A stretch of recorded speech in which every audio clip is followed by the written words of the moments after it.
ఈ డిజైన్ ఎంత బాగుంటుందంటే చాలా సింపుల్గా ఉంటుంది, చూడ్డానికైతే చాలా బాగుంటుందండి. అందరికీ నచ్చుతుంది ఈ డిజైన్. ఇది boat neck design. Blouse height 13.5 ఇంచులు, షోల్డర్ 6 ఇంచులు, ఆర్మ్ హోల్ 6 ఇంచులు, చెస్ట్ లూజ్ 8 ఇంచులు, 2 ఇంచులు ఎక్స్ట్రా ఖర్చు కోసం, నడుము లూజ్ 7 ఇంచులు, 1 ఇంచు డాట్స్ కోసం, 2 ఇంచులు ఎక్స్ట్రా ఖర్చు కోసం.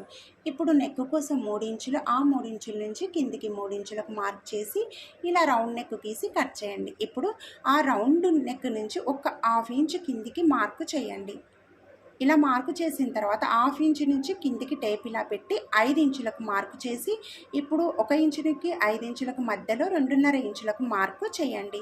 ఆ 2.5కు ఇలా అడ్డంగా టేప్ పెట్టి 1.5 ఇంచుకి అయితే మార్కు చేసుకోండి.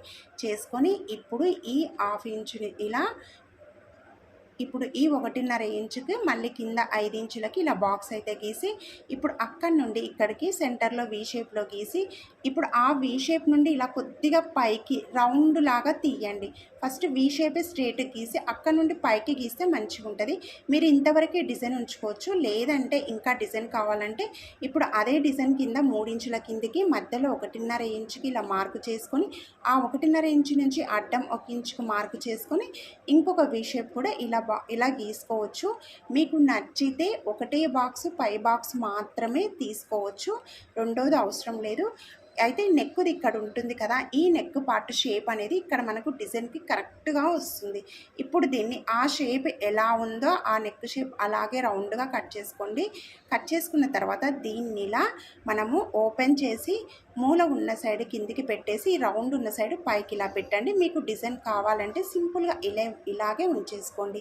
ఇంకా కొద్దిగా ఇంకా మంచిగా కావాలి అనుకుంటే మాత్రం ఇప్పుడు కింద మనము గీసినాం కదా, దాన్ని కూడా ఇలాగే కట్ చేసేయండి.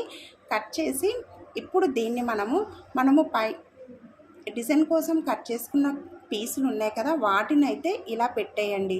ఫస్ట్ పైన, తర్వాత ఇలా మళ్ళీ ఇప్పుడు కింది సైడ్కి ఇలా పెట్టేసుకొని బటన్స్ పెట్టేయండి. చాలా బాగుంటుంది. లైక్ చేయండి, షేర్ చేయండి.